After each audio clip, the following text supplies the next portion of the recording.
Stars, I'm a fool for your love.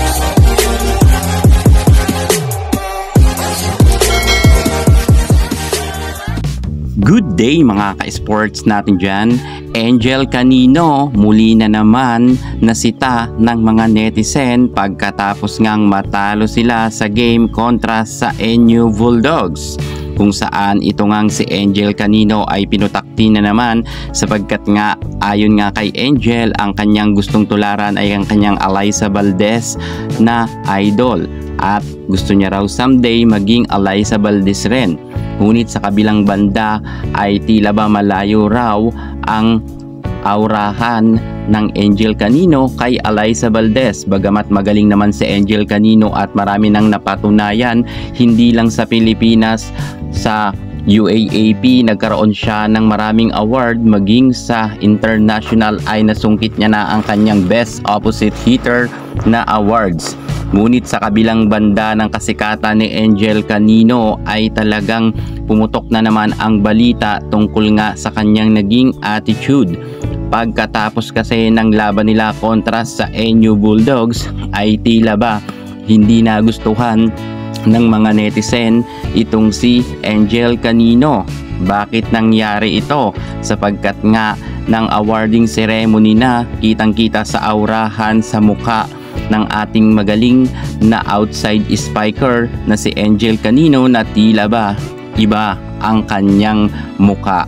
At hindi raw ito nagbago kahit sa awarding ceremony ay tila ba bagsak ang mukha nito, kung kaya nabansagan nga siya na sinasabi ng karamihan na malamis Myanmar daw ito ng Pilipinas, kung saan mukhang hindi raw matanggap ang pagkatalo. Gayunpaman, nababash man ng mga netizen itong si Angel Canino sapagkat hindi lang siguro siya sanay na matalo.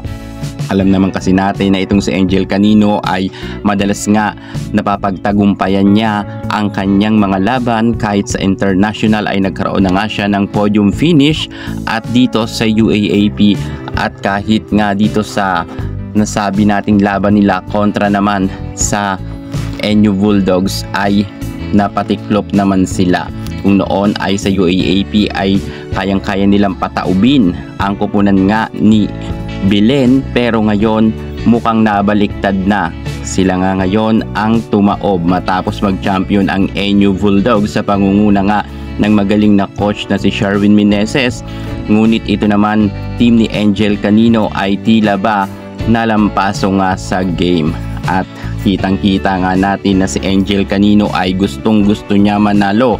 Kilala naman kasi natin si Angel Canino na ayaw niyang magpatalo sa loob ng court at talagang binubuhay niya ang kanyang team, at kahit nga sa matindihan na swag ay kanyang ginagawa kahit magkaibigan sila ni Micaela Belen. Pero kitang-kita naman natin ng awarding ceremony nga na bagsak talaga ang mukha ni Angel Canino, at tila ba ang mga sinasabi ng netizen sa kanya ay malamis Myanmar daw itong si Angel Canino dahil hindi raw marunong tumanggap ng pagkatalo. Well, ang masasabi ko naman dyan, baka lang kasi talaga na very emotional lang itong si Angel Canino dahil natalo sila. Wag naman sana natin husgahan si Angel Canino, kawawa naman.